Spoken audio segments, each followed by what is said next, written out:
Hello everyone. আজি মই তোমালোকৰ আগত ইন প্ৰিপৰেশ্যন লৈ আহিছোঁ ঠিক আছে ইন প্ৰিপৰেশ্যন ক'ত বহিব আমি ক'ত ইউজ কৰোঁ হেতু মই আজি তোমালোকক কম নাম্বাৰ 1 বিগাৰ প্লেস বুজাবলৈ হলে মানে ডাঙৰ ঠাই বুজাবলৈ হলে ইন প্ৰিপৰেশ্যন আমি ইউজ কৰোঁ for example we live in India এতিয়া ইন্ডিয়া কি হয় বিগাৰ প্লেস ডাঙৰ ঠাই তাৰ আগত মই কি বহাইছোঁ ইন প্ৰিপৰেশ্যন বহাইছোঁ ৰাইট বিগাৰ প্লেস আগত we live in India তাৰ মানে কি আমি ভাৰতত থাকোঁ Next, I live in Assam. এতিয়া আসাম এটা কি হয় বিগাৰ প্লেস ডাঙৰ ঠাই তাৰ আগত মই কি বহালো ইন প্ৰিপৰেশ্যন বহাইছো ওকে মই অসমত থাকো তো বুজি পালা ডাঙৰ ঠাই বুজাবলৈ হলে নাম্বাৰ 2 কেতিয়া ইউজ কৰো পাৰ্মানেন্ট একচন পাৰ্মানেন্ট কাম দেখাবলৈ হলেও আমি ইন প্ৰিপৰেশ্যন ইউজ কৰিব পাৰো যেনেকৈ I am in the education I am in the education মানে কি মই শিক্ষা ক্ষেত্ৰত আছো পাৰ্মানেন্ট একচন তো ইন লগালো মই ইয়াতে right in the education Next, he is in the Navy. তেওঁ নেভিত আছে এটো পার্মানেন্ট অ্যাকশন হয় তো ইয়াতে মই কি লগালো ইন প্ৰিপৰেশ্যন লগাইছো ৰাইট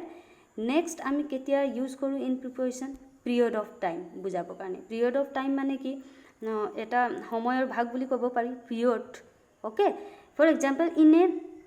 উইক যেতিয়া মই কওঁ ইন এ উইক মানে কি সপ্তাহৰ ভিতৰত হ'ব for example I will finish the project in a week ইয়াতে কি বুজাইছে যে মই এটা সপ্তাহৰ ভিতৰত প্ৰজেক্ট সম্পূৰ্ণ কৰিম কমপ্লিট কৰিম মানে এটা উইক এটা পিৰিয়ড মই লৈ ললো ৰাইট নেক্সট এতিয়া ইন দিস মান্থ এতিয়া মান্থৰ ভিতৰত এটো এটা পিৰিয়ড হয় ইন 2024 লৈ ললো মই এটো এটা পিৰিয়ড বুজাই ইন জানুৱাৰী মান্থ লৈ ললো মই okay so period of time বুজি পালা নেক্সট আমি কেতিয়া ইউজ কৰো in preposition place or position inside something place to মই অলৰেডি ফাৰ্স্টত কৈছিলো যে বিগাৰ প্লেস বুজাবৰ কাৰণে ৰাইট আৰু এটা হৈছে যে পজিশন ইনসাইড সামথিং তাৰ মানে কি যে ভিতৰত বুজায় এটো okay she is sitting in the room তাৰ মানে কি ছোৱালীজনী ৰুমৰ ভিতৰত বহি আছে ৰাইট সো এটো কি বুজাইছে ভিতৰত বুজাইছে ইনসাইড সামথিং বুজাইছে ৰাইট সো হেতু বুজাবৰ কাৰণেও হয় এতিয়া নেক্সট হৈছে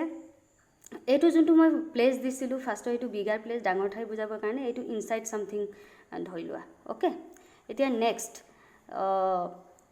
হৈছে আৰু এটা এক্সাম্পল মই দিছিলো যে the books are in the bag কিতাপবোৰ বেগৰ ভিতৰত আছে ক'ত আছে বেগৰ ভিতৰত তো ইন ইয়াতে মই প্ৰিপৰেশ্যনটো লগাই ললো ওকে নেক্সট আৰু হৈছে কিছুমান ফ্ৰেজেছত আমি ইউজ কৰো এতিয়া ফ্ৰেজেছ মানে কি হয় ফ্ৰেজেছটো অলপ বুজি ল'ব লাগিব তোমালোকে ফ্ৰেজেছ এটা কি হয় যে group of words that makes incomplete sense মানে গ্ৰুপ অফ ওয়াৰ্ড যৰ পৰা আমি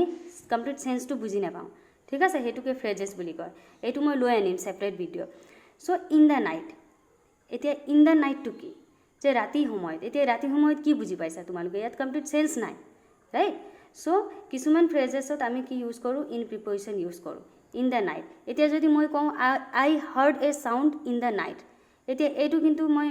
সেন্টেন্সটো কমপ্লিট হৈছে পুৰা সেন্টেন্স মই কৈছো যে I heard a sound in the night মই ৰাতি সময়ত এটা সাউন্ড শুনিলো কিন্তু মই অকল যদি ইন দা নাইট কওঁ সেন্স নাই মানে ইমান